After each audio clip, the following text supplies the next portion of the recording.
Ladies and gentlemen, you just witnessed the greatest comeback in Olympics history.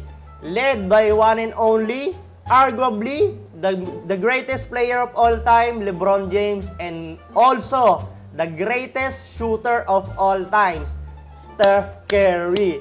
Holy shit!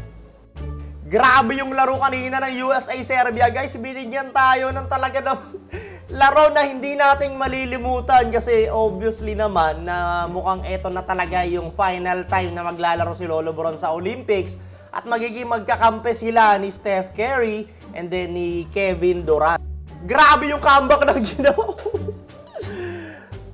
Tunambakan sila ng 17, umabot sa 17 yung lamang ng Serbia and then pumasok yung fourth quarter na lamang ng Serbia ng 13. Pero buti na lang may Lolo Bro ng Team USA at syempre meron silang Chef Curry na nagluto. Guys, siyam na 3 points ang pinukol at isang triple-double lang naman kay Lolo Bron. What the fuck? Well, kudos pa rin sa Serbia at lalong-lalo na kay Joker kasi grabe. 3-time MVP pinakita talaga ni Joker dun sa laro na yon, guys. Isipin mo sobrang stack na ng lineup ng Team USA na yon. Pero muntik pa rin sila si baking nila Joker.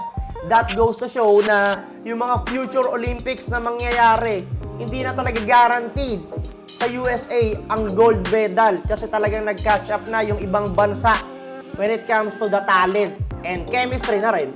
Grabe talaga yung laro na yung guys. Grabe yung comeback. Sis, mapapag-goosebumps ka talaga. Sa totoo lang, goosebumps. Legit. Lalong-lalo lang yung moment na to ni Lolo Bron tsaka ni Curry. As a fan of both of them, talagang sobrang saya ko. Sobrang saya ko, legit.